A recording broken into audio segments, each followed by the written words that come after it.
we headed to the legendary La Boca neighborhood. Barrio La Boca is one of Buenos Aires' most vivid and expressive neighborhoods, a place where history, art, and everyday life spill into the streets in bold color.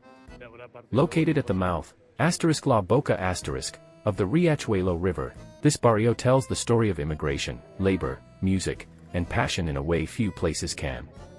La Boca was shaped largely by Italian immigrants, especially Genoese sailors, who arrived in the late 19th and early 20th centuries. Many worked in the nearby port and shipyards, building a tough, working-class community along the river. The iconic houses of La Boca, painted in striking blues, reds, yellows, and greens, were originally constructed from leftover ship materials and painted with whatever paint the sailors could find. What began as necessity eventually became a powerful visual identity. At the heart of the neighborhood lies Caminito, a narrow, open-air street museum that feels like a living painting. Here, tango dancers perform in the open air, artists display their work on colorful walls, and music drifts between cafes and souvenir stalls. Caminito celebrates not only tango, a dance born from longing and migration, but also the neighborhood's pride in creativity and resilience. La Boca is also inseparable from football passion. The legendary Boca Juniors Stadium, La Bombonera, rises like a temple of devotion.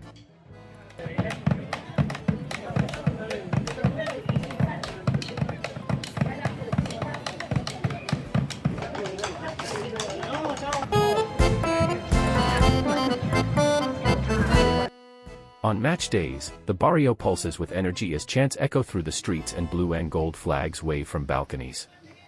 Football here is more than a sport, it is identity, loyalty, and emotion passed down through generations. Beyond its postcard scenes, La Boca carries a raw, authentic spirit. It reflects both the beauty and hardship of Buenos Aires' past, its struggles with poverty, labor movements, and social change. This contrast gives the neighborhood depth, vibrant and joyful on the surface, yet deeply rooted in real human stories. Today, Barrio La Boca stands as a symbol of Argentine character, colorful, passionate, expressive, and proud of its origins.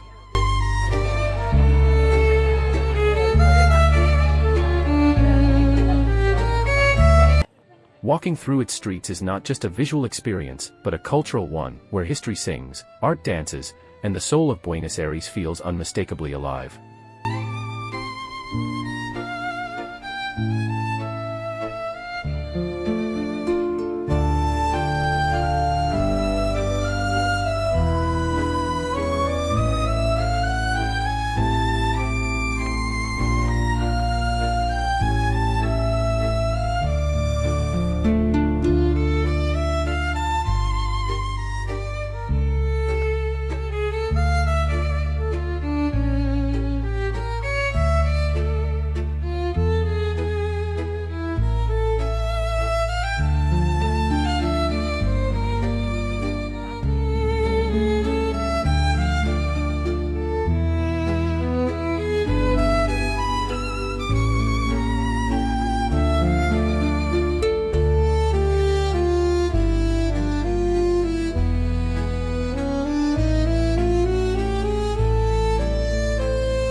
La Bombonera, the legendary home of Boca Juniors, is more than a football stadium, it's a living symbol of passion in Buenos Aires.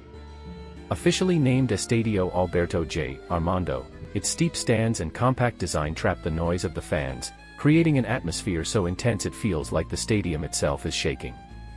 When Boca plays, La Bombonera doesn't just host a match, it breathes, sings, and roars with the soul of Argentine football.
Museum of Everyday History. Mercado de San Telmo is more than a tourist attraction, it is a social space where locals and visitors meet, share conversations, and experience the city in an authentic way. It represents the spirit of Buenos Aires, warm, expressive, and deeply connected to its traditions, while remaining open to change and creativity. A visit to the market offers a genuine glimpse into the life, flavors, and stories that define the city.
On Sundays, Buenos Aires slows its pulse just enough to let the streets speak.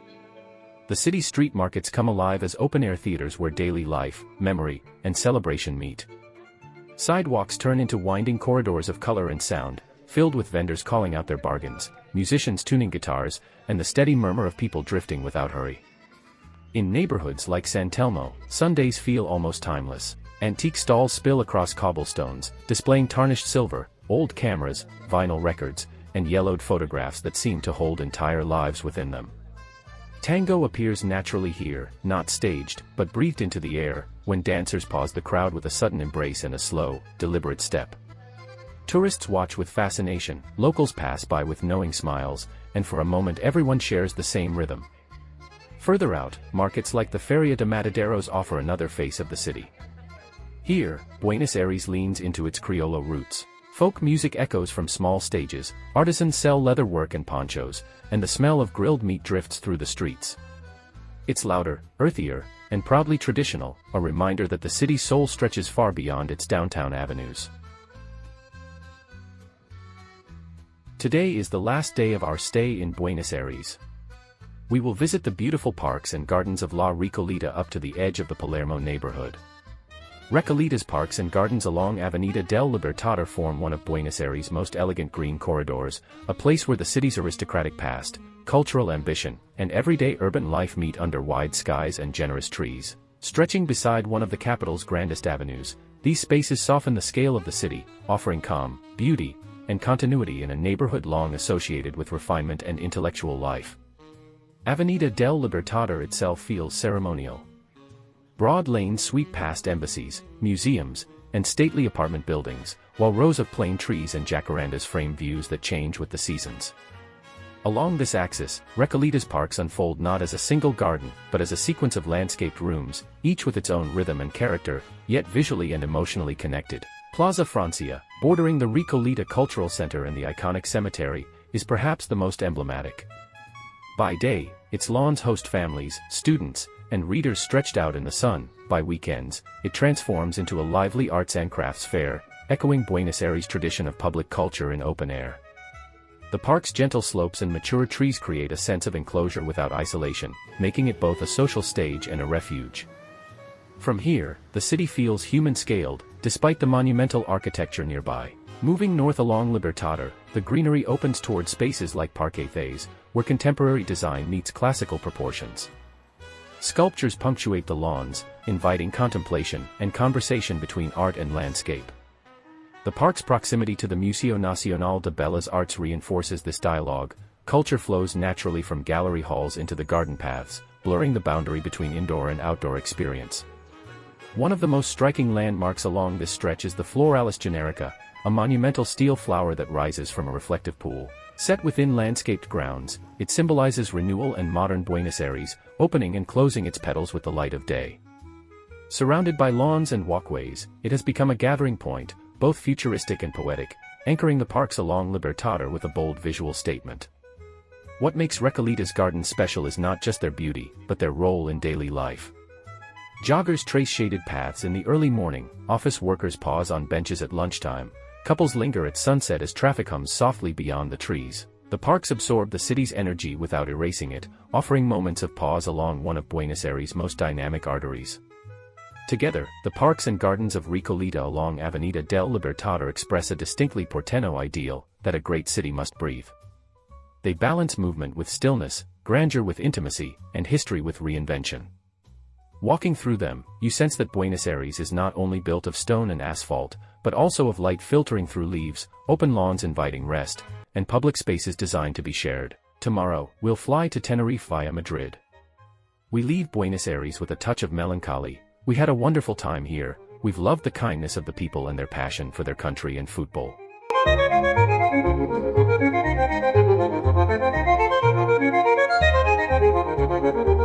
We, the senior travelers, thank you for joining us on this adventure and for walking the streets of Buenos Aires with us. We'll see you again in Santa Cruz de Tenerife in a few days.